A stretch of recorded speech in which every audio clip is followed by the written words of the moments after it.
Hello student, today we are going to see outbreeding devices.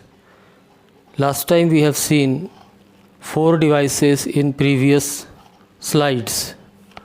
Unisexuality, dichogamy, prepotency and hercogamy that we have taken already in our previous class. In this class we will see heterostyly, that is also called as heteroenthi, and self-incompatibility. Outbreeding devices. What is the meaning of outbreeding devices? These are the mechanism and adaptation taking place in the plant, especially in the flower, to avoid self-pollination and to facilitate cross-pollination. Self pollination को रोकने के लिए और cross pollination को बढ़ावा देने के लिए प्लांट ने कुछ मैकेनिज़म्स अडॉप्ट किए हैं, कुछ चेंजेस किए हैं उन्होंने अपने फिज़िकल स्ट्रक्चर्स में, उन्हीं को एक साथ मिला के बोलते हैं outbreeding devices. Now types of outbreeding devices: unisexuality, dichogamy, prepotency, herkogamy, heterostyly and self-incompatibility. Today we will see heterostyly.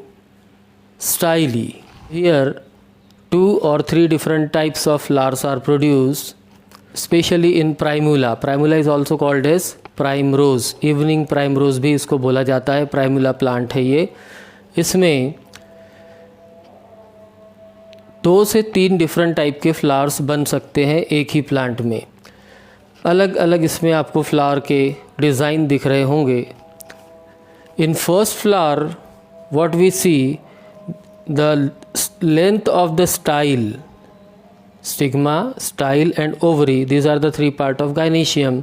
तो इसमें जो स्टाइल की जो लेंथ है इट इज़ क्वाइट लॉन्गर, काफ़ी ऊपर तक के प्रोजेक्टेड है, और एंथर जो है वो काफ़ी नीचे है, स्टेमन जो है वो काफ़ी नीचे है. So here due to the long style of the flower, self pollination can be easily prevented. इसमें हम नहीं, यानी फ्लावर जो है वो खुद ही सेल्फ पॉलिनेशन को रोक देता है, क्योंकि यहाँ पे स्टेमन काफ़ी नीचे है और स्टाइल काफ़ी लंबी होने से स्टिग्मा बहुत ऊपर चली गई है. तो ग्रेविटेशनल फोर्स की वजह से जो भी पोलन निकलेंगे वो नीचे जाके सेटल हो जाएंगे, ऊपर नहीं आएंगे. तो इस तरह से यहाँ पे सेल्फ पॉलिनेशन को रोका गया है. Now second type of flower, इसमें थोड़ा सा चेंजेस आए हैं. इसमें स्टेमन ने अपनी पोजीशन बदल दिया है. जो स्टेमन पहले कोरोला ट्यूब के अंदर होता था, अब वो थोड़ा ऊपर निकल आया है, यहाँ पे आ गया है eight the tip of corolla tube. ये जो कोरोला बोलते हैं, इसको पेटल्स बोलते हैं ना, तो पेटल्स को एक साथ मिला के कोरोला बोलते हैं. तो कोरोला का जो ट्यूब बन रहा है फ्लावर में, तो इस ट्यूब के काफ़ी ऊपर में at the rim, you can say at the tip of corolla tube, anthers यहाँ प्रेजेंट रहते हैं.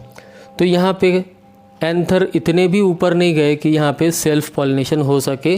कोशिश जारी है यहाँ पे कि एंथर पॉलिनेट करने के लिए उसने अपनी लेंथ बढ़ाया है.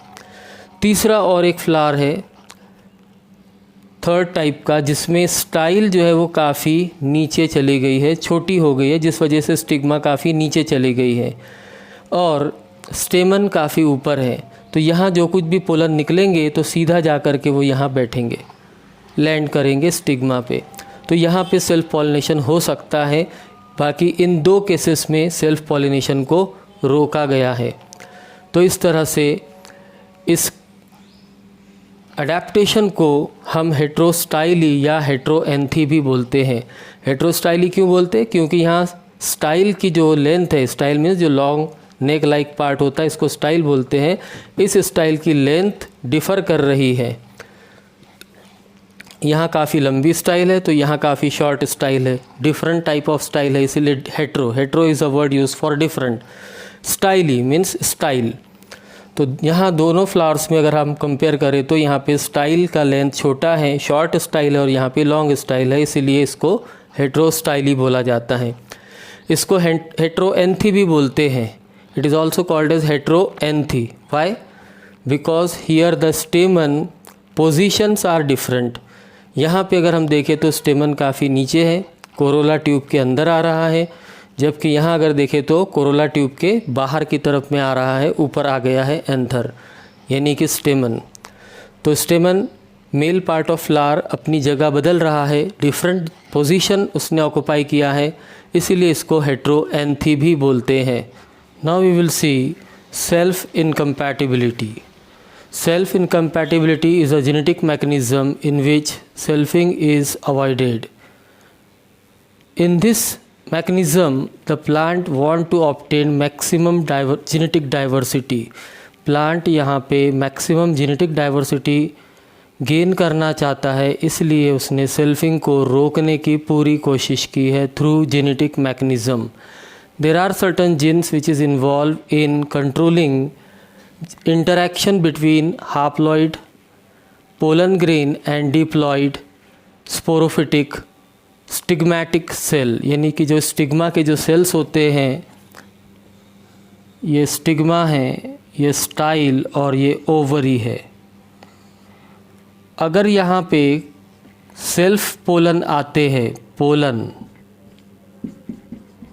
फ्रॉम सेल्फ फ्लावर, इसी फ्लावर के पोलन अगर यहाँ आए हैं तो ये सक्सेस नहीं होने वाले, क्योंकि इनके अंदर जो जिन्स है, इसके स्टिग्मा के जो सिक्रीशन होता है, स्टिग्मा का जो कुछ भी इंटरेक्शन होता है यहाँ पे पोलन के साथ में, इसकी वजह से या तो पोलन मारा जाता है या फिर ऐसा भी हो सकता है कि फर्टिलाइजेशन हो जाए बट जाइगोट ना बन सके, जाइगोट नहीं बनने दिया जाता। कुछ जेनेटिक मैकेनिज़्म कुछ इसका इस तरह का होता है। So due to self incompatibility, plant obtain maximum genetic diversity. It occurs in cauliflower and nicotiana. Nicotiana tabacum, वही टोबैको का प्लांट जो होता है उसको बोलते हैं, उसमें होता है ये process. So this is all about outbreeding devices. Next time we will see some other topic regarding this fertilization and reproduction in plants.